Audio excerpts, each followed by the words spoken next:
سبحان اللہ وبحمدہ سبحان اللہ العظیم سبحان اللہ وبحمدہ سبحان اللہ العظیم۔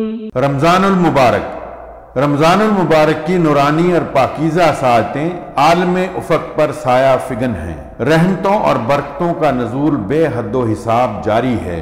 رمضان المبارک کی سب سے اہم فضیلت اور برکت یہ ہے کہ اس مہینے میں اللہ تعالیٰ نے قرآن مجید نازل فرمایا، جو کل انسانیت کے لیے نہ صرف خیر و برکت کا موجب ہے بلکہ ایک مکمل ضابطہ حیات اور سرچشمہ رشد و ہدایت بھی ہے۔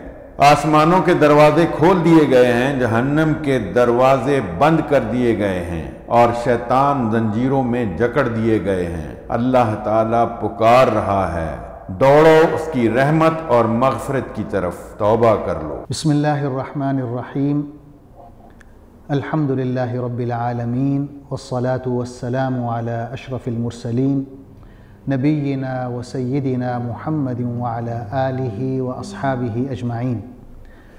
ناظرین السلام علیکم۔ ہماری آج کی گفتگو کا موضوع ہے رمضان اور صلہ رحمی۔ صلہ رحمی ایک بہت بڑی عبادت ہے، بہت عظیم عبادت ہے کہ ہم اپنے رشتہ داروں سے جڑ کے رہیں اور ان سے قطع تعلقی کرنے سے بچیں۔ اللہ تعالیٰ نے قرآن مجید میں مومنوں کی تعریف فرماتے ہوئے کہا ہے وَالَّذِينَ يَصِّلُونَ مَا أَمَرَ اللَّهُ بِهِ أَن يُوصَلَ وَيَخْشَوْنَ رَبَّهُم۔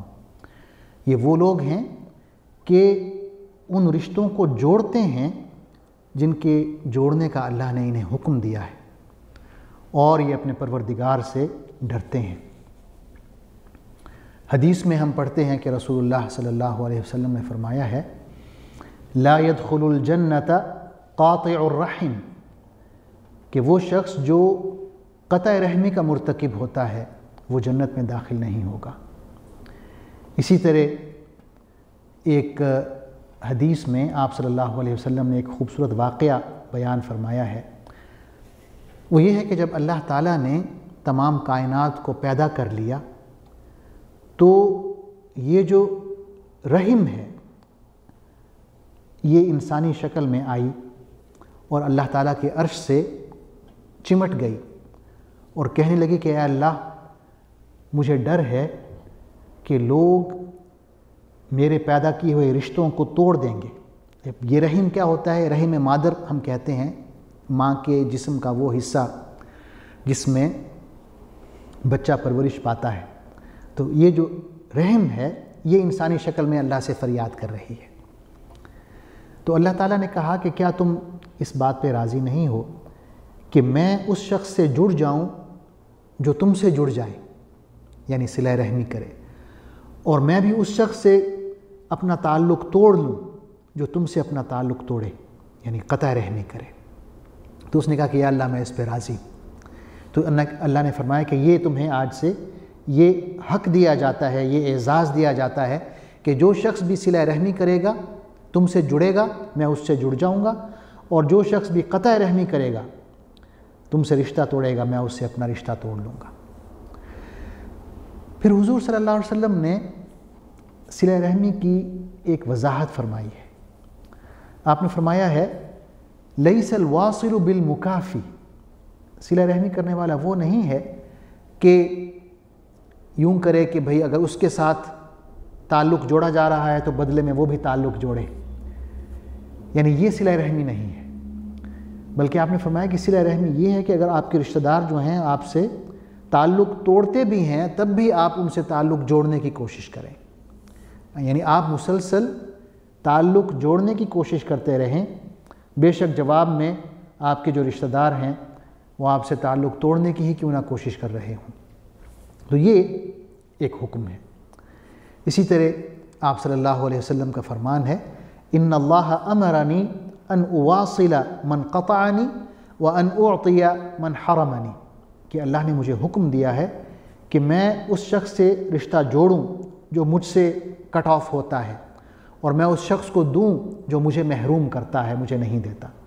تو یہ ایک بہت ہی اعلیٰ مرتبہ ہے صلہ رحمی کا، کہ ہم جڑنے کی کوشش میں لگے رہیں، اگلا بندہ جو ہے بے شک قطع تعلق کرنے کی کوشش میں لگا رہے، اور یہ بھی کہ ہم اسے مسلسل دیں۔ اس میں مدد ہو سکتی ہے، مالی مدد ہو سکتی ہے، دیگر طریقوں سے مدد ہو سکتی ہے، بے شک وہ ہمیں اپنی مدد سے محروم ہی کیوں نہ رکھے۔ تو یہ نہیں ہے کہ ہم جیسے کوئی شخص ہمارے ساتھ معاملہ کرے تو ہم بدلے میں بالکل ویسا معاملہ کریں۔ آپ صلی اللہ علیہ وسلم نے فرمایا کہ یہ صلہ رحمی نہیں ہے۔ ناظرین، رشتہ دار تو بہت ہیں، تو سوال یہ پیدا ہوتا ہے کہ ہم کہاں سے شروع کریں؟ تو قرآن و حدیث کی روشنی میں جو سب سے قریبی ہمارا رشتہ ہے وہ والدین کا ہے، تو والدین سے ہم شروع کرتے ہیں۔ قرآن مجید میں اللہ تعالیٰ فرماتے ہیں وَقَضَىٰ رَبُّكَ أَلَّا تَعْبُدُوا إِلَّا إِيَّاهُ وَبِالْوَالِدَيْنِ إِحْسَانًا، کہ تمہارے پروردگار نے یہ حکم دیا ہے کہ سوائے اس کے کسی اور کی عبادت نہ کرو، اور یہ کہ والدین کے ساتھ بہترین سلوک کرو، احسان کے ساتھ ان سے معاملہ کرو، ان سے برتاؤ کرو، اور بہترین سلوک سے پیش آؤ، یہ ان کا حق ہے۔ بعض دفعہ یہ ہوتا ہے کہ کسی کی والدہ نہیں ہوتی، تو اس میں پھر آپ صلی اللہ علیہ وسلم نے فرمایا کہ اگر والدہ موجود نہ ہو تو پھر خالہ جو ہے وہ والدہ کی جگہ لے لیتی ہے۔ اسی طرح اگر والد موجود نہ ہو تو پھر چچا والد کی جگہ لے لیتا ہے۔ حدیث میں آتا ہے کہ ایک شخص آپ صلی اللہ علیہ وسلم کے پاس آیا اور اس نے کہا کہ یا رسول اللہ، مجھ سے ایک بہت بڑا گناہ ہو گیا ہے، تو کیا میرے لیے بھی کوئی توبہ کا ہے چانس کہ میں بھی توبہ کر سکتا ہوں؟ تو آپ صلی اللہ علیہ وسلم نے پوچھا کہ کیا تمہاری والدہ زندہ ہے؟ تو اس نے کہا نہیں۔ پھر آپ نے پوچھا کیا تمہاری کوئی خالہ موجود ہے؟ تو اس نے کہا کہ جی ہاں میری خالہ ہے۔ تو آپ نے فرمایا کہ آپ اپنی خالہ کے ساتھ حسن سلوک سے پیش آئیں، ان کے ساتھ صلہ رحمی کریں، اور یہ جو نیکی آپ اپنی خالہ کے ساتھ کریں گے اس کے عوض اللہ تعالیٰ آپ کا وہ جو گناہ ہے وہ معاف کر دے گا۔ تو یہ صلہ رحمی کی برکات ہے۔ ناظرین، یہ جو صلہ رحمی ہے اس کی اہمیت کا اندازہ ہم اس بات سے لگا سکتے ہیں کہ یہ نبوت کی جو ابتدائی تعلیمات ہیں اس میں شامل ہے۔ ایک بہت ہی مشہور حدیث ہے، راوی ہیں حضرت عمرو بن عبسہ، یہ کہتے ہیں کہ میں رسول اللہ صلی اللہ علیہ وسلم کے پاس اس وقت گیا جب آپ نے ابھی دین کی دعوت کا کام شروع کیا تھا، آپ ابھی مکہ میں تھے، اور یہ جو دین کی دعوت ہے ابھی خفیہ طریقے سے ہو رہی تھی۔ تو میں آپ صلی اللہ علیہ وسلم کے پاس گیا اور میں نے پوچھا کہ آپ کیا ہیں؟ تو آپ نے فرمایا انا نبی، میں اللہ کا نبی ہوں۔ تو میں نے کہا کہ نبی کیا ہوتا ہے؟